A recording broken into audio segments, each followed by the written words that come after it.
We're reading The Case of the Drowned Peril. We are going to be reading Chapter Hazel. So we're reading Hazel, chapter by Hazel. I gasped, and Daisy shouted, "Stay back!" That man stumbled backwards, startled. "I'm just out for a run," he said. He was pale and broad-chested, with black hair and rather gorgeous moustache. I realised that he was also seen him yesterday afternoon. "Reggie Victor, what are you doing here lurking on the beach like this? And what is wrong with your friends?" He gestured to the body. "She's not our friend. She's Miss Braithwaite. And she's dead."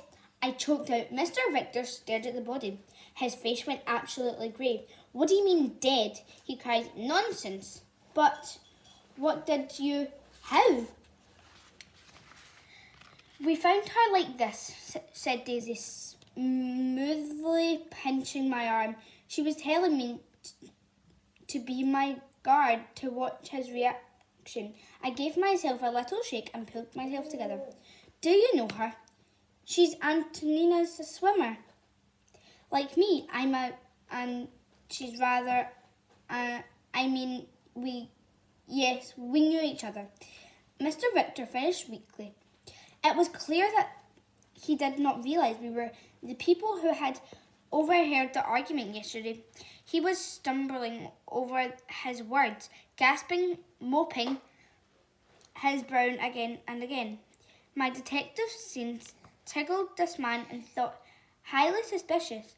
He knew and disliked the victim. He was only the spot. He must be our first suspect. "But surely we know who you are," said Daisy, fluttering her eyelashes encouragingly. Mr. Victor took the bait.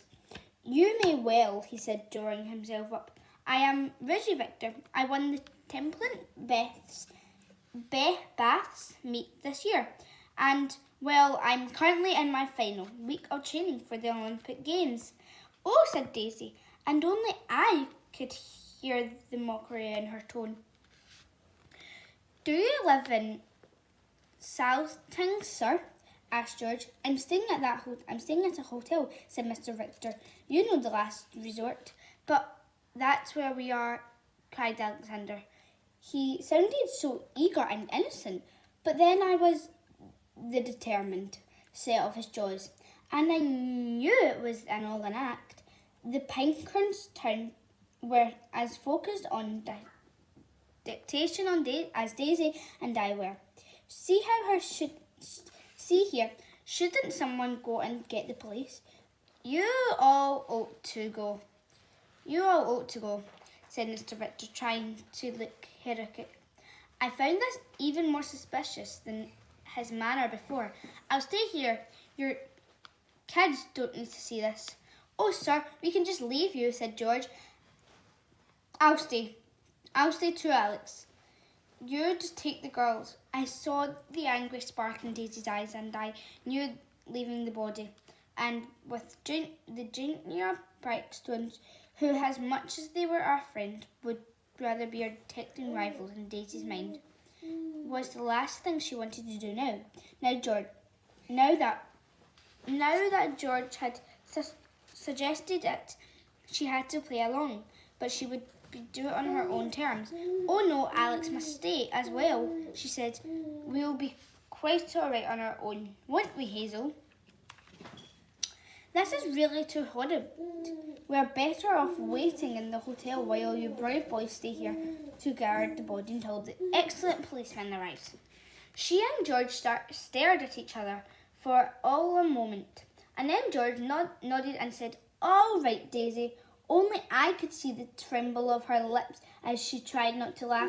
I realised what she had done. She had freed up to investigate clues at the hotel while the junior Pinkses were stuck with the body we had already looked at. We slipped away at the beach together, Daisy quickly pulling her clothes again, leaving George, Alexander and Mr. Victor standing over Mrs. Bates' huddled body. The mist was still thick, and Daisy had to catch my arm several times as I stumbled over the stones. "Do you think they'll be all right with him?" I whispered to her as soon as we had moved out. "It's short. What if he did it? He's not likely to hurt them either. Either way, Daisy said, shrugging. He has no idea we're anything more than a group of silly school children, but Hazel, that's not important. What is important? That before that cold hopper Neves arrives to ruin everything, we must get into the dead woman's room and Mr. Victor and find out all we can about them both.